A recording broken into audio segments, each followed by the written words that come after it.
friends, and fellow citizens.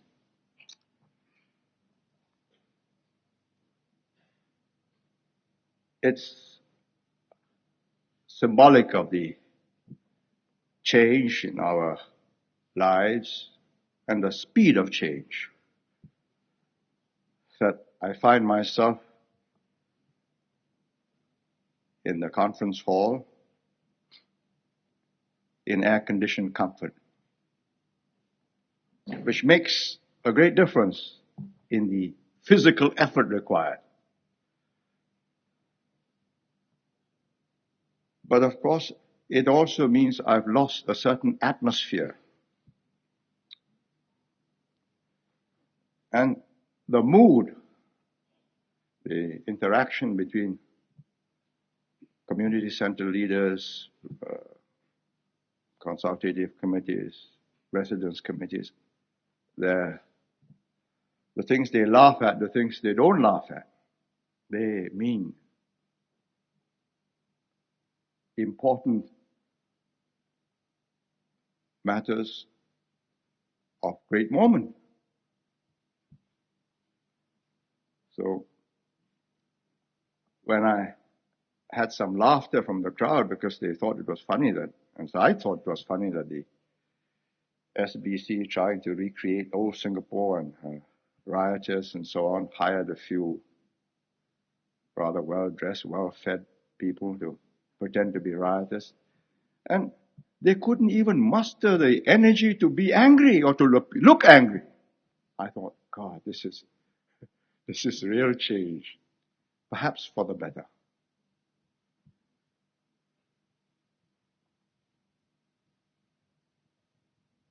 I don't know, we may meet next year in better premises, I hope.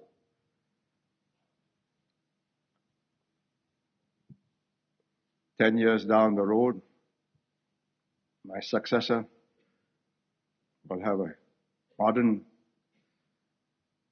concert hall, conference hall. But I read Mr. Rajaratnam in today's Cao Pao, he suggested that I was good for 20 years.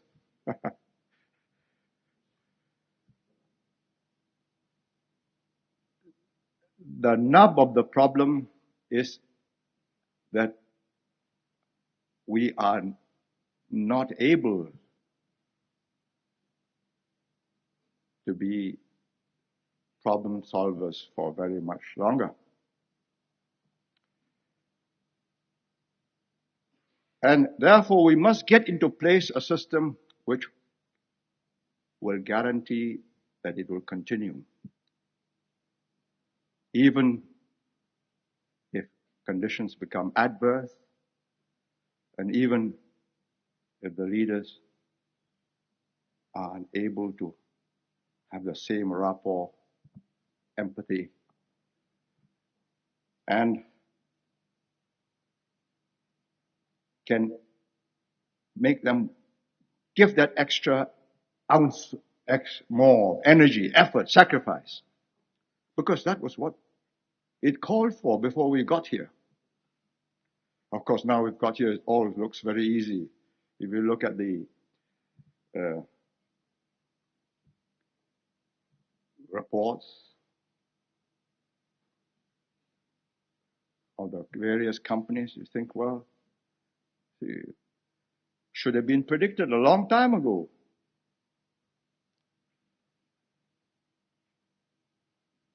I think we ought to take stock and see whether, in fact, it was the natural course of events. Several countries have done as well as we have in the last 20 years. Hong Kong, Taiwan, South Korea.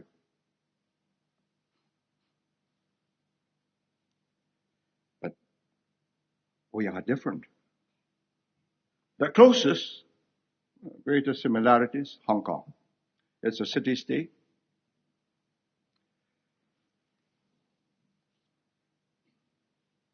But the texture of the two societies, vast. vastly different.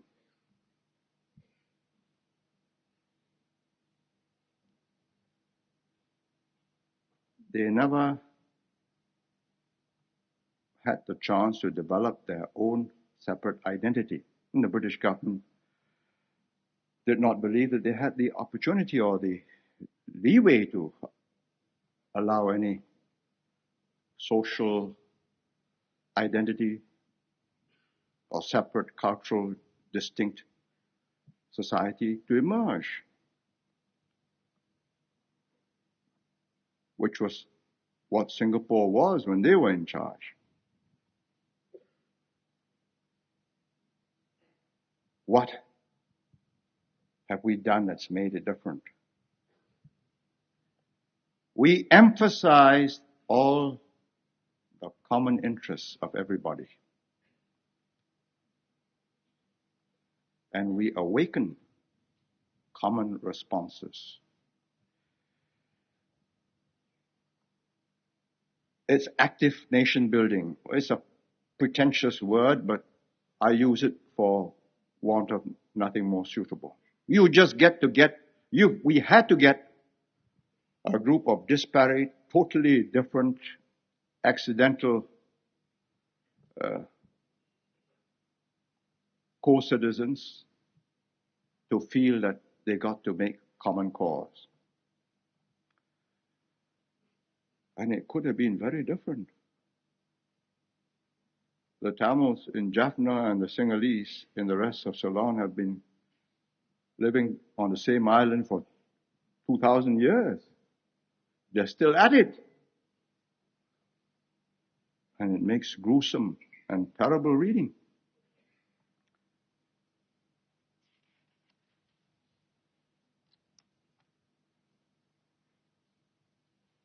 What gives Singaporeans this deep sense of personal pride? Because we made them submerge their differences, mute it, seek a common ground for mutual benefit. And it's worked. That's the acid test. It's worked. And the difference between Hong Kong and Singapore is really the difference in the structure and the distribution of wealth and power. They're not synonymous. In many societies, if you've got power, you've got wealth. In some societies, if you've got wealth, you've got power. In Singapore, there are two different things. And we should keep them two different things, two different entities. Now, you imagine a Singapore without the CPF, without 340,000 homeowners, either they're HDB or HUDC homes. You imagine a Singapore where workers have high wages and pay very high rents for tiny little cubicles, which they do in Hong Kong. You imagine a Singapore where workers earn more than Singaporeans. Hong Kong workers get more than Singaporean workers, at least before the recent turn of events. And where their savings are regularly depleted by finance companies or deposit-taking companies vanishing or going broke or something happening. Or manipulation of the stock market. You just cleaned out. And just imagine how resentful, sullen, disgruntled, resigned, fatalistic Singaporeans would have been, and how disparate they would have been, because you then cling together to people whom you feel you can trust, your family, your clan. We have broken through all that compartmentalization. We have created a degree of trust.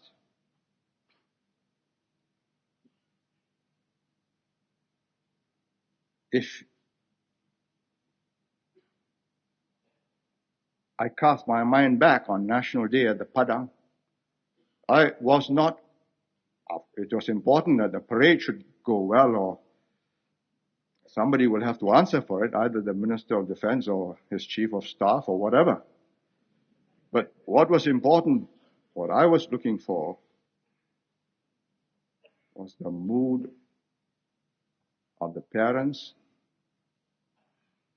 who were watching their sons and daughters or nieces and nephews marching, taking part, parading, or bringing their young children around. They are members of various community associations, the CCCs, the MCs, and now the RCs. They are important people in our setup. This is part of the power distribution. They enable signals to go up. You can reach the highest persons in the land through this net. You look for your RC man, he'll bring you either to the CCC or to the, if he's on good terms with the MP, he'll bring you to the MP direct, and he will find access either to the head of HDB or whatever, and if necessary, finally to me. It is not just so many empty initials. When we set up the RCs, the HDB was extremely apprehensive because they knew that this meant pressure. Better services, quicker attention to repairs for lifts, breakdowns, water, all sorts of things. I said, no, it has to be done anyway. It started off 6 years ago, seven constituencies, including mine. Let's see how it worked. And it worked. And they could cope. And we've brought a sense of community. And it is these invisible ties, the sense of belonging, the sense of security of life in Singapore, that makes it a different place. So when you look up at your flat in the sky, and you look at the landscape, greenery, the trees, the shrubs, the ponds, the gardens, the children's playground, the stadiums, you know that you are not only the owner of that flat, but collective owner of all that's around it too. And if you are the RC member, then the fruit, when it ripens, that's for you to reward who's been helping you. They say, no, don't plant fruit trees, we'll have a lot of trouble. But it's a negative approach. We tried, they died. I said, all right, try those which will live and get strong and will not bear fruit until they can stand vandalization. So we went for varieties that could do that. And it succeeded. If we never tried, we would never have made it.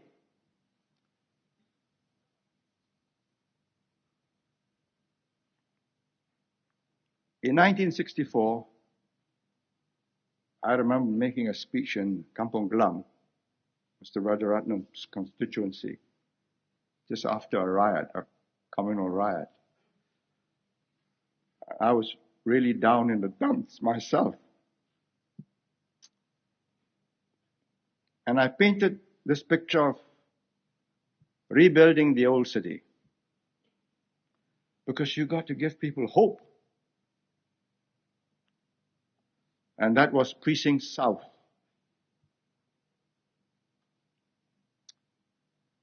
Nobody believed.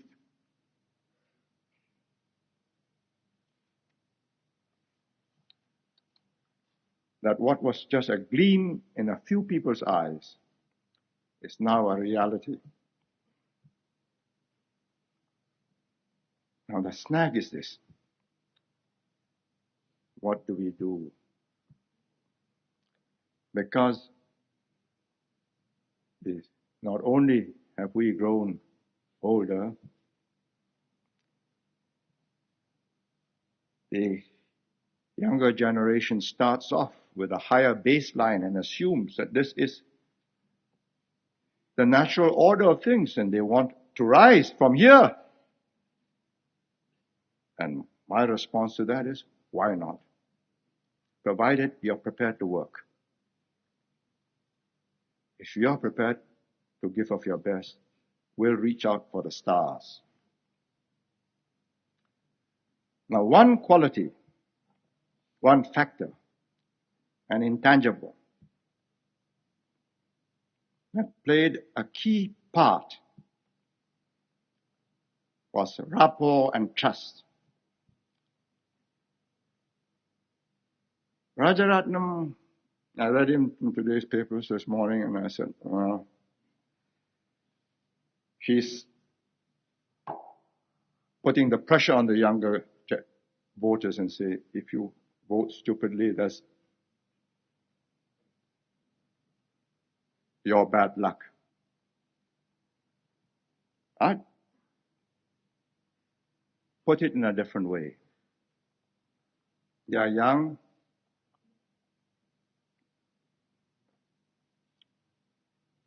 They have not known hardship. And I hope they never will, because it's part of my job not to bring unnecessary hardships.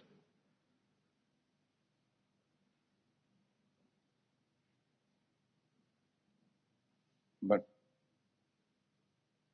we went through 6 years and 2 crises before we established that bond between the people and the government. 59, we had a very tough time. 59, 60, 61. 61, tremendous rows with the communists. Fighting for our lives till 63. First crisis. Then we got into Malaysia. We found we had been ambushed. Communal riots. We again fought for our lives. Not the leaders' lives, the people's lives. We could have quietly, nobody, I think, would have blamed us if we acted like ordinary mortals and decided to take up some other career. Because we had nothing. The police had been surrendered. The army was in the hands of the federal government. All we had was the will not to yield. And that if we had to go down, there would be a terrible price to be paid. And they found it quite credible. That's why we have today Singapore. That's why the generation that's alive and can remember 65 must know how fragile, how delicate this whole creation is. It's only 19 years. You can just flip the coin, moods change, problems galore, just wrong handling. But of course, as we established control over different problems, we also developed a certain finesse in dealing with our problems. And it is after the young leaders have gone through, taken you, the young voters, through one major crisis, and you know you're on your own, that there will be this bond.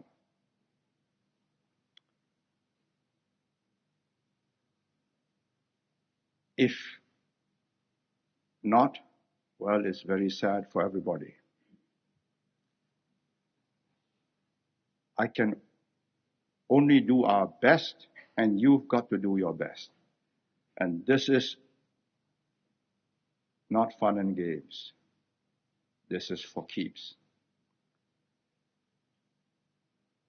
What we can do before time runs out for us is to tackle all the difficult, spiky, sensitive issues.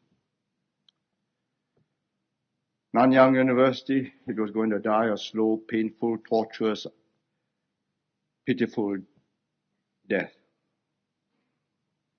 78, I got it together into a joint campus with the University of Singapore. 81, I got both councils to agree, have a National University of Singapore and Cambridge, have a Nanyang Technological Institute, which will become a university at the Nanyang campus, which meant sorting out the problems in the schools, retrieving or saving 7 or 9 of the best schools for the special assistance program to try and keep, and I think it is worth keeping, a certain ambiance, perhaps old world style of courtesy and discipline, which you don't find in the English language schools, which is a pity. A certain easy informality. Teacher comes in, the students are rowdy, teacher goes out, nobody pays any attention. In a Chinese school, when the teacher comes in, you stand up. Lesson then starts. You greet the teacher, good morning, before the lesson starts. Old world, but extremely important points of courtesy, etiquette, that differentiates us from animals.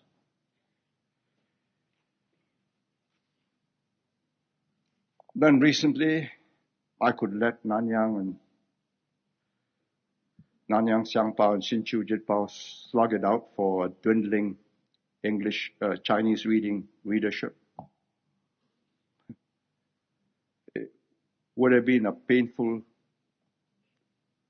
really sad, futile scramble for a smaller pie. I urge them, get together, break into the new market, the new English educated. And I'm proud that we did do that. It succeeded. Profits increased. It made sense. You combine resources. And if it had not been successful, had it not made more profits, and had the monitor not posed a real long-term challenge, because there was the Cao Bao to finance it for a long time, plus 3 banks, I don't think the Straits Times would have agreed to merger. Why should they? But this was a credible fight, and it would have been open, fair competition. And it is one where it will be different from all the last fights they had, where they smothered the other party. They were one-man shows, proprietary companies, just didn't have the stamina, they gave up.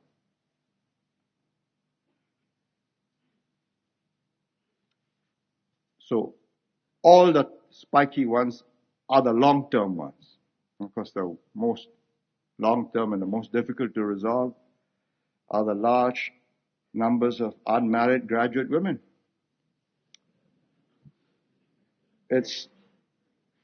I think it's better that the matter has been brought out. It cannot be solved by keeping it in the closet. It is an enormous cultural problem. Last year, 1983, the whole of 83, we did a count of the registry of marriages, all graduate men, 60%, more than 60% of them married non-graduates, which means more than 60% of women graduates either marry non-graduates, or stay unmarried. Now, we have come out into the open.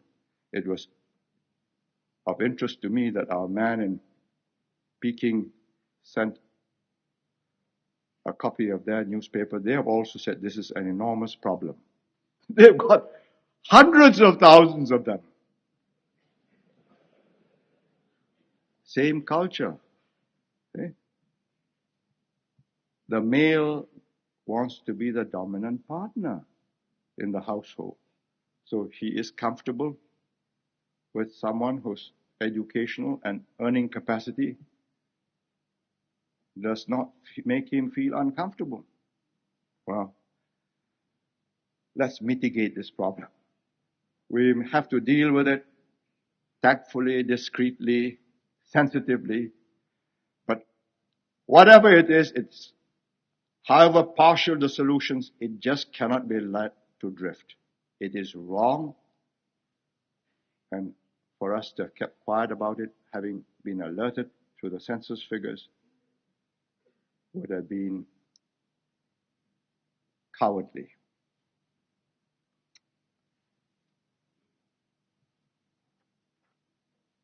The core problem is self-renewal. How does this continue?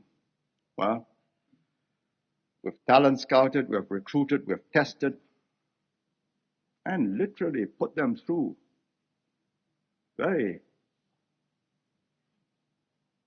harsh, designed to test breaking point kind of duties. Like, metaphorically, it's like some of these machines for testing durability of materials. You tear it, you pull it, see whether it'll stay in one piece.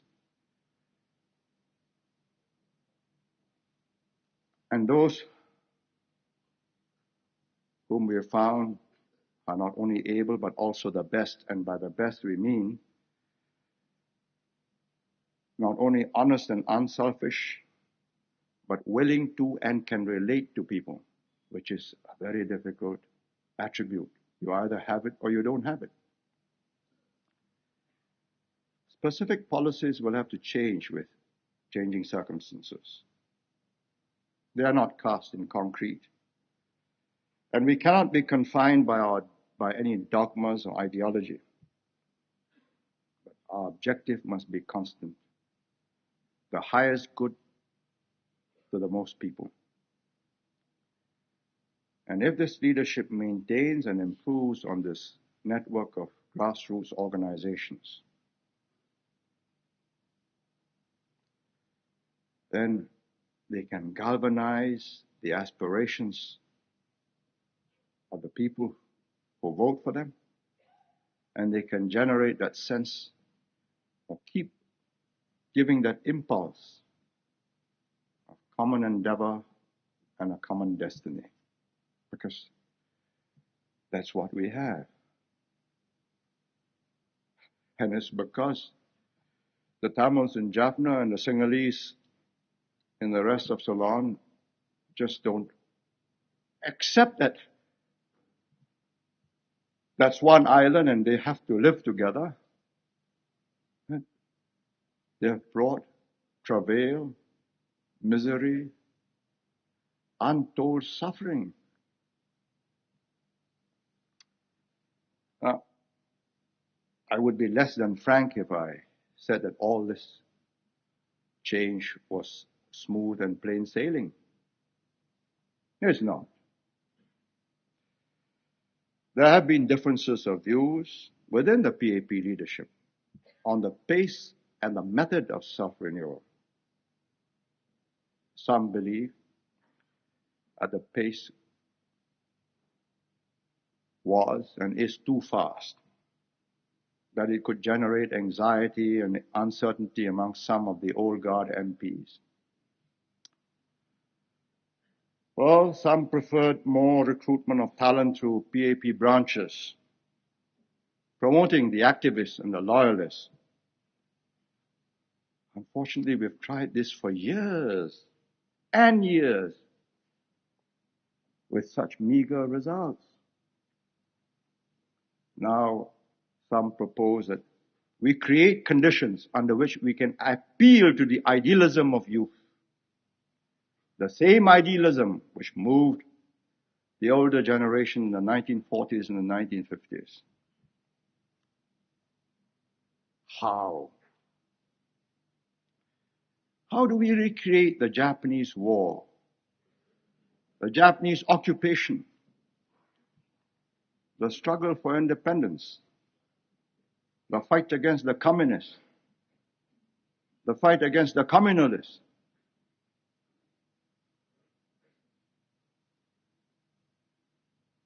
Mao, faced with the same problem, tried to recreate the Long March, and his Cultural Revolution wrought havoc on China, from which it has not recovered. Well, I am prepared to try all approaches. There's no slowing down. We press on quickly, because I do not know how much time the old gods have got. My senior colleagues and I, we are all in our 60s, either early or late 60s. Last October, I had 3 of them in hospitals at the same time in different parts of the world.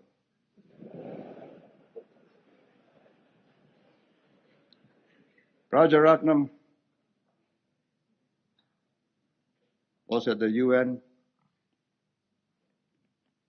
in October, had an infarct, ended up requiring convalescence.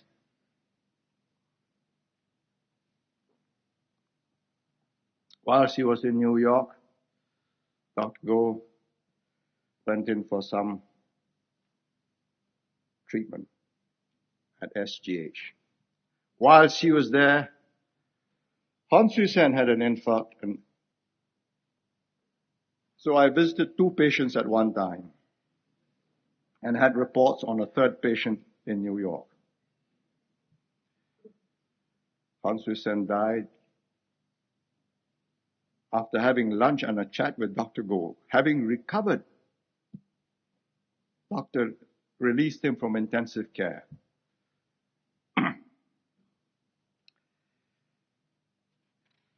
He had a massive infarct. That was it. Well, a skillful surgeon in London in November really, because I remember getting the report when I was conferencing in Delhi. Mr. Rajaratnam was under the knife. They did some plumbing into his heart. 4 extra plumbings. It was successful, and he's got a reprieve. Go King Sui has got a remission.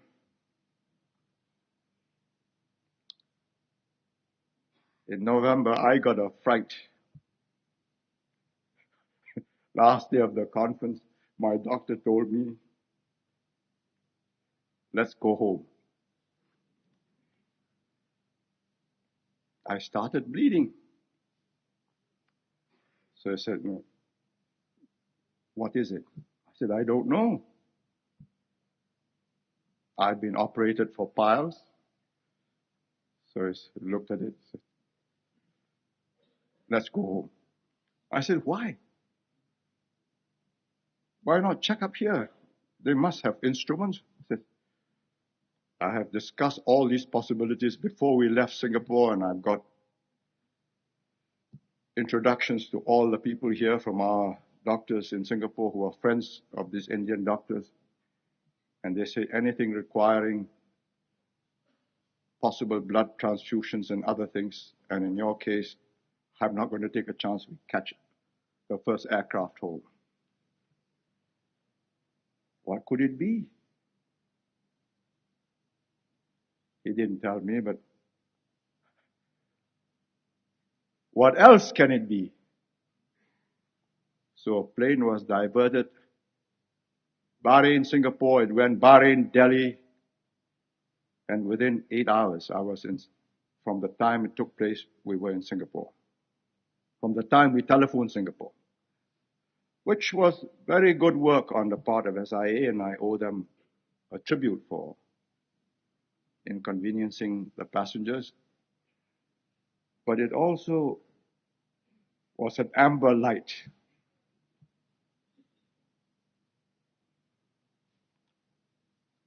Well, Dr. Goh has given me notice that he's not standing for re-election. Rajaratnam also wants to stand down. Goh Keng Swee cannot be moved, and I'm trying to persuade Rajaratnam to go on for another term or at least half a term.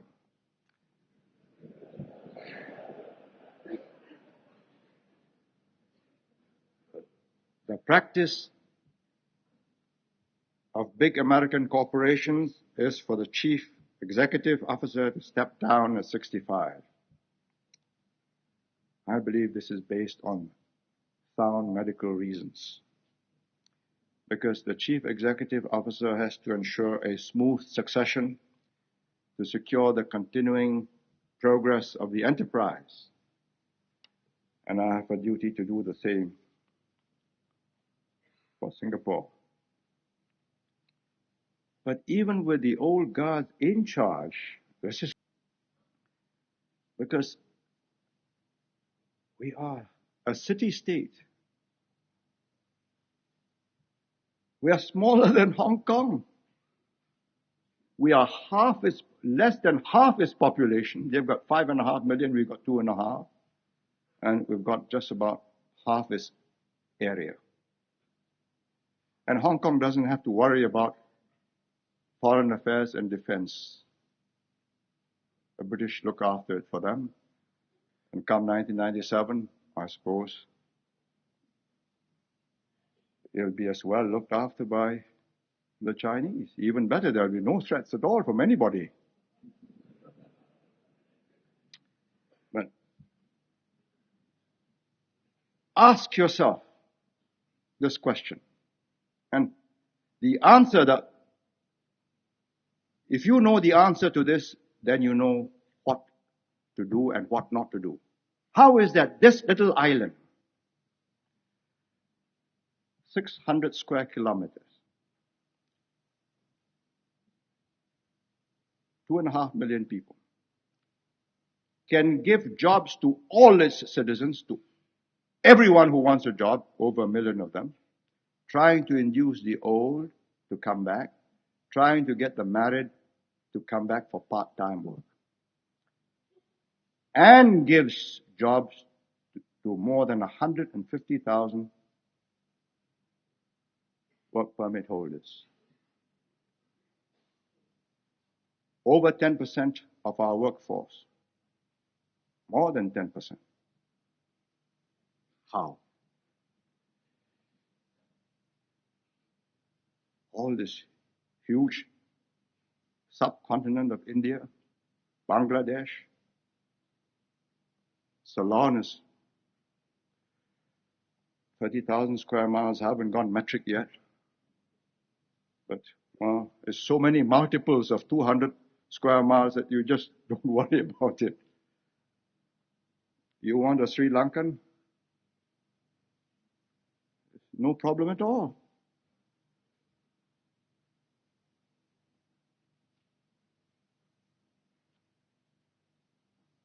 What is it? Just organization, stability, efficient, effective, corruption-free government and administration. Everything works. Whether it's water, electricity, gas, telephones, telexes. It just has to work. If it doesn't work, I want to know why. And if I'm not satisfied, as I often was not, the chief goes.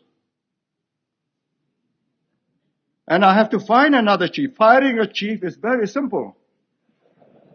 Getting one who will do the job better, that's different. And the most critical factor is confidence. Confidence of the people, not just your own citizens, but confidence of foreign investors, foreign governments. Confidence that there is a government in Singapore that will act swiftly, rationally, and often predictably.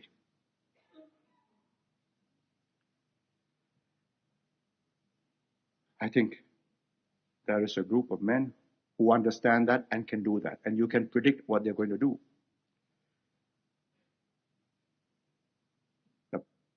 What I cannot say until they are put to the test is, can they persuade the people to jump over that high fence when it's necessary? I saw the Olympic trials, and the rider couldn't persuade the horse to go over.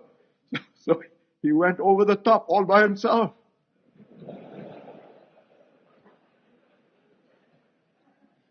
And I thought to myself how lucky I was, because I got the horse. I said, come on, let's go. Giddy up. We can do it. The horse took a deep breath.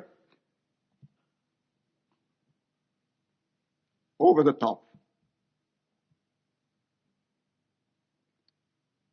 A golf pro once did a trick shot for me. I was in a crowd of admiring spectators. I said, marvelous. He put a golf club, not with a face facing the ball, but with the back of the golf club facing the ball. Then he took a swing and whipped the ball, and off it went. I said, there must be a trick here. I said, do it again. He says, no. Once is enough. Don't risk your luck a second time. That's how close we came to disaster. And when I read all these wiseacres, no group of men are wiser than a foreign correspondent who's been here 6 months. You know, if I were an Israeli, every letter, every wrong article will get a letter in reply. But it's so silly. They got it all wrong. They don't even know what happened when we were independent. They've come here, the thing works. Why? Lack of human rights, free press, tame, docile, too clean, sterilized. I thought to myself, God, I should get their predecessors back. One day, perhaps I should go through the old list of men who used to interview me in the 1950s and 60s and get SIA to fly them back. Free. The stench, the filth, the total confusion, the sense of despair and hopelessness. What did it? Human rights? Are they bankable? I used to tell them, and I said this on television often to them, I said, look, you tell the British government or the Australian government that they underwrite. If anything goes wrong, they will admit 2 million people. At that time, we were less than 2 million, 1.9 million people. They will admit them to Australia or Britain or America, and I will follow what you tell me. And if it comes to grief, you take my people. When you have no food, you tell me where you go when you haven't got a job. You go to the UN, you're right, or ILO in Geneva, all minimum conditions, minimum wage, what they should get. Millions are unemployed. What are they talking about? 30 million in Europe.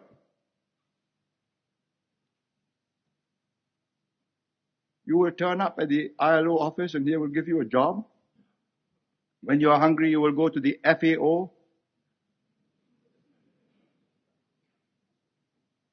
They will give you food. Or you're sick, you got no medicine.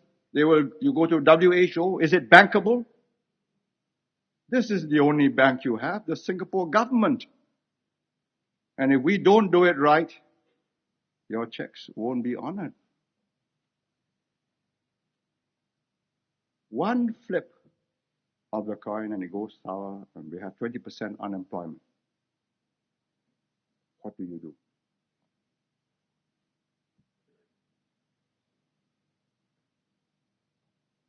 I say 200,000.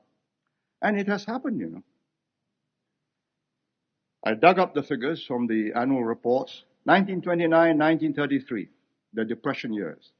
The British repatriated over 600,000 Indians and Chinese, back to China, back to India. From Singapore alone, 200,000.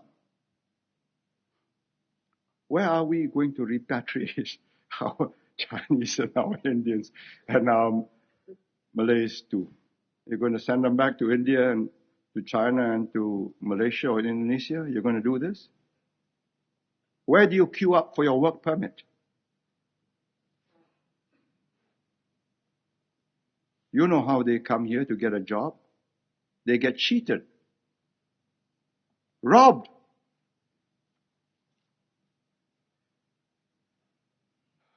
So contemplate all this, and I say this especially for the growing group of the intelligentsia who read these magazines. Just remember, who wrote it? What is his stake? What is his interest in your future before you believe him? I was once asked a whole series of questions by an Australian. Why we ban long hair and why are we so tough on people who smoke marijuana and so on and so forth? You know, it's so tiresome. There's so many things to do. So I said to him, look,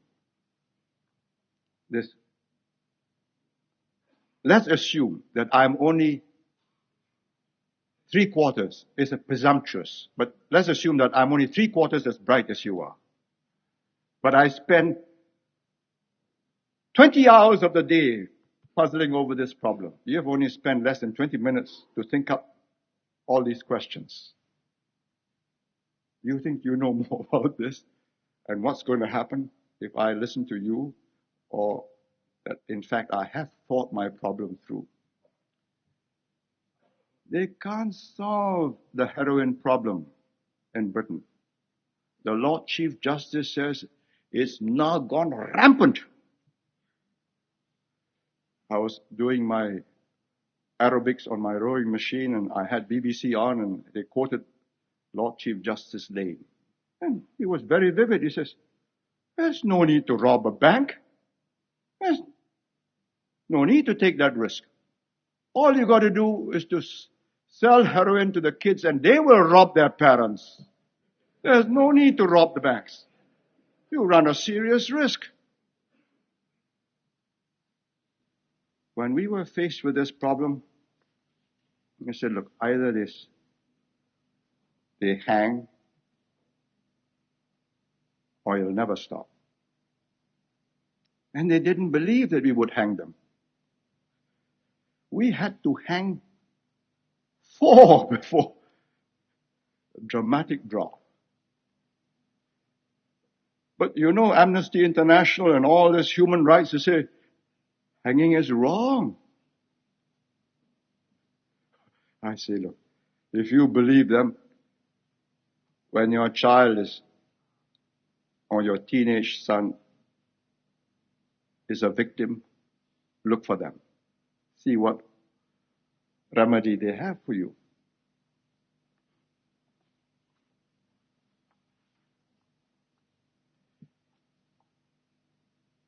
But I believe we have the future relatively secure. It doesn't require the same Herculean efforts. Not because all is well, but because I think the population the voters now have to act differently.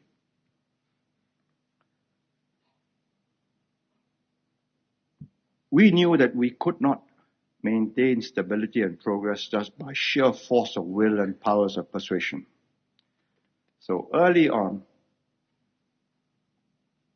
we said, give them a stake. 1964, we started increasing the CPF, selling homes. We only sold 1,400 homes, 1964. By 1974, we sold 75,000 homes. June this year, we have sold 340,000 homes. By the end of the year, 370,000 homes. HUDC, HTB. A man's perspective changes. It has to change. We are building 40,000 a year for the next 2 to 3 years. Then they expect the demand to tail off, maybe 20, 25, 30,000. But by 1994, 10 years from now, no mishap, we should have 650 to 700,000 homeowners. 3/4 minimum of the households. That's a different electorate. Man, it's a happy position. First 6 months of this year, 27 new buyers wanted registered. But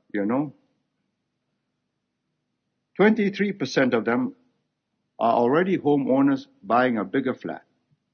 And 28% are homeowners splitting off, leaving the family, another member of the family, and buying another one. So 51% are already in owner-occupied flats.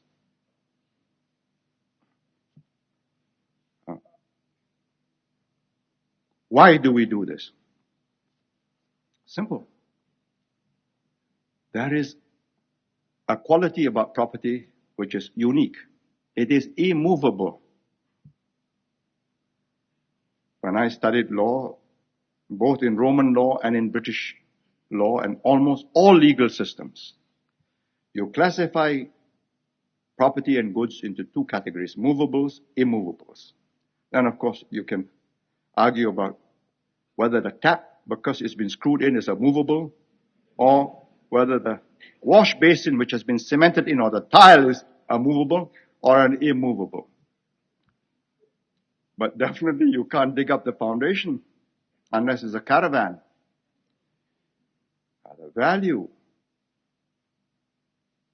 depends on confidence, growth, orderliness, stability, incomes of the people, and prospects of further stability and further growth. Then it goes up. And so it went up in Hong Kong. Peaked in 1981. Everybody bought at high prices, it went up higher. Then the future suddenly altered.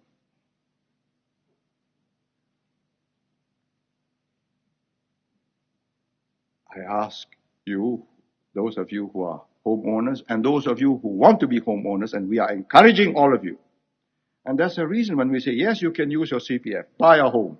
Second one, you will have to make sure that this place works. That if you vote a stupid government into office or an irresponsible one, you are done for. Nothing can save you. Politics now becomes a very serious personal business. And not just the home. You will have CPF accounts, and we've done some rough calculations, tentative ones. A worker, $600 a month. Starting work, 22 years old today. We assume growth at 4% in real terms, first 10 years. Next 10, 3%. Last 10, 2%. 33 years. He will not only have a house worth about $50,000 today at this moment, he will also have a CPF balance of $70,000, which would have included a 2 to 3 year period when we've hit a depression and he could take half his salary out to survive, because there's also unemployment relief.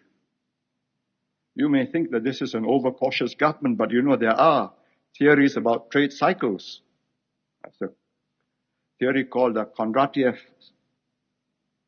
cycle, that between 40 to 50 years, between peaks of high economic activity, you go down, regardless of what individual governments try to do. World trade, world economic activity subsides. And we can't send people back. We don't grow rice. And even if we are rearing pigs, where are we going to pay for the corn and the feed? So we must have resources. We've been through one hungry patch. Once is enough. We have reserves. And you have got to make sure that no sweet talker ever sells you the soft option. You know, easy, bus fares, PUB, charges, conservancy charges, health charges, all can be made cheaper. In many third world countries, basic foods are subsidized. So when the country goes broke, the IMF comes in, says rescue package, off with a subsidy. Egypt took off the subsidy on wheat, price of bread went up, riots took place, half subsidy restored. IMF relented because the Americans said, well, never mind, better help. The Egyptians are a friendly government. Once trapped in that cycle, you never get out of it.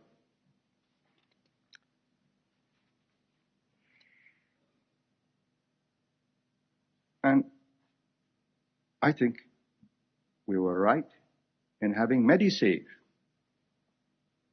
So many wiseacres tell me, why do you do that? Have a health insurance scheme, 6%, everybody pays 6%. All medical services free. It will pay for it.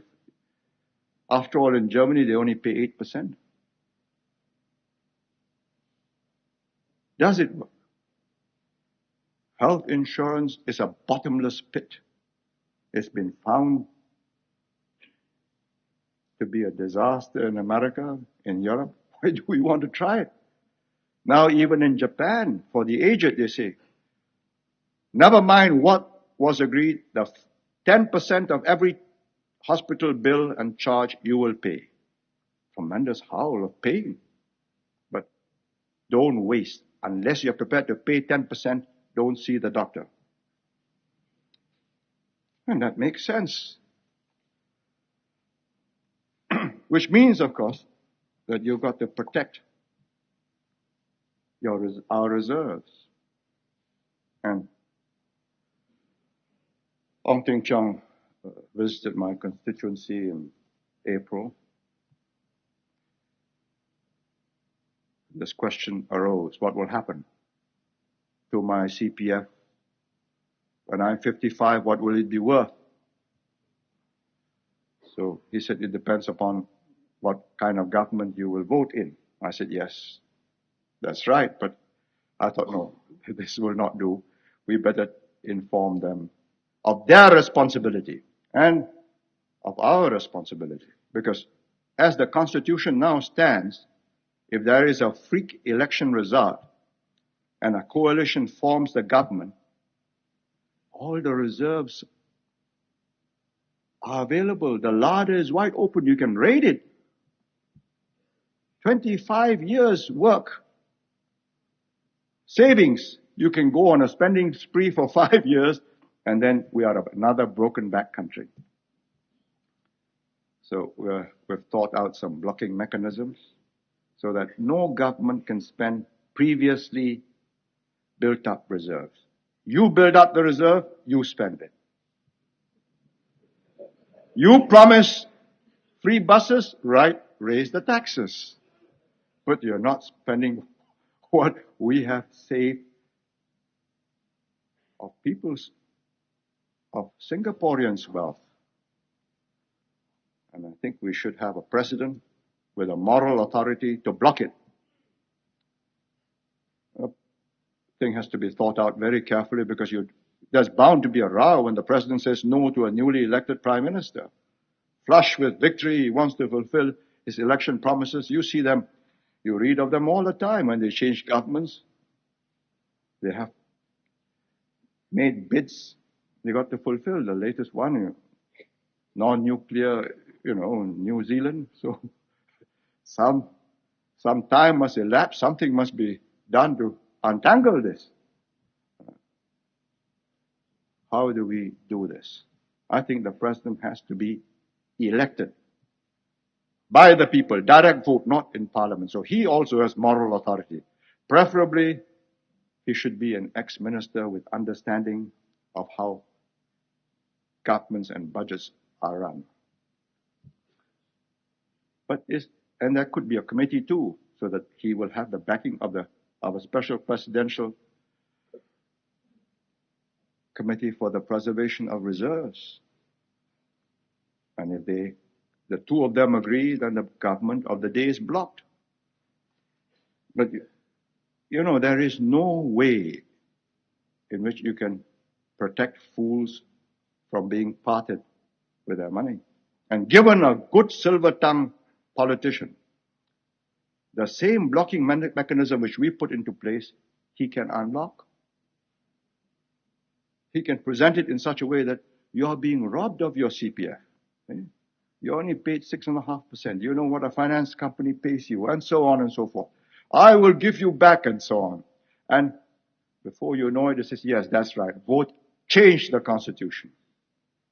And that is the end of it. But at least we would have put a security lock. It's like a fire alarm. As a piece of glass there. Knowingly, you put your fist through that glass and you pull the alarm. I say, well, that's your good luck. But I will feel a lot safer when I've done that.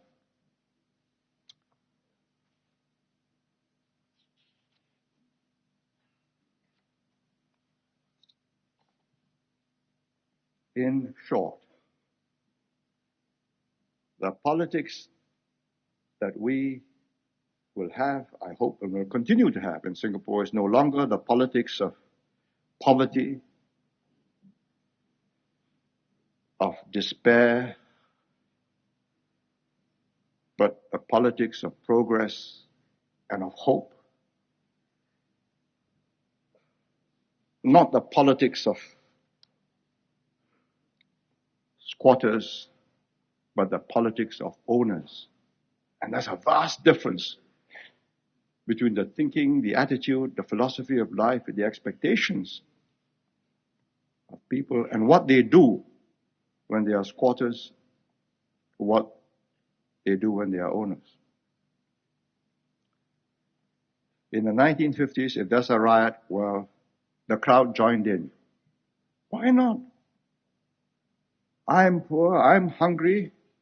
These are people with all these big cars, let's burn it. And they burn people's cars for no rhyme or reason.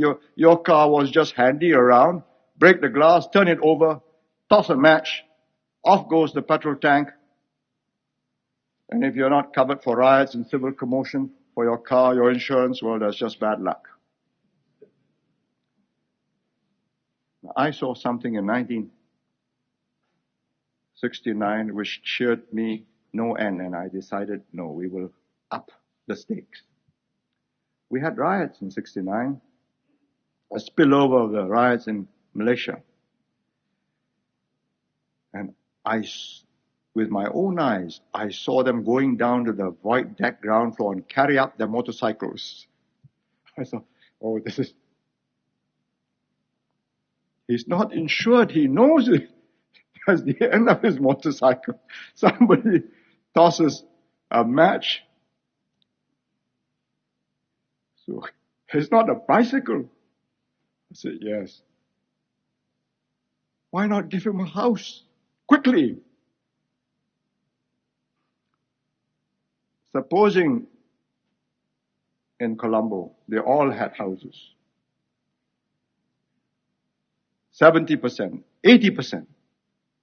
Would they be burning each other's houses? I think you burn each other's houses when you are both tenants. It doesn't matter. Look for another house. But when you are the house owner, you say, please, this is yours, that's mine. Live and let live.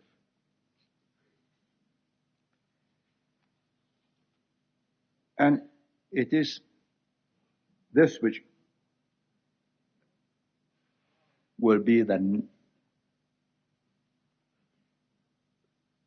stabilizers, what will make this place tick, function without supreme sacrifice all the time. Yes, they will get complacent. Yes, they may not be willing to put up with more pressure, more discipline. Whatever they are not willing to put up with, they will put up with if their assets are at stake. And they will have more and more assets. And it is my business, and I'm proud that they have more assets. But in the end, whatever the system, however ingenious, is the quality of the men who run it that's decisive. For it is they who decide what to make out of the whole society and how to get people to give of their best. The Singapore system has worked. It will continue to work. Only if you have honest men, able men, dedicated men, men who can make you give of your best. That way, you can reach out for the stars. The other way, something for nothing. So many countries, it ends in disappointment and perdition. As long as I have a say, you are not choosing that soft option. I'll make you work for it. Thank you.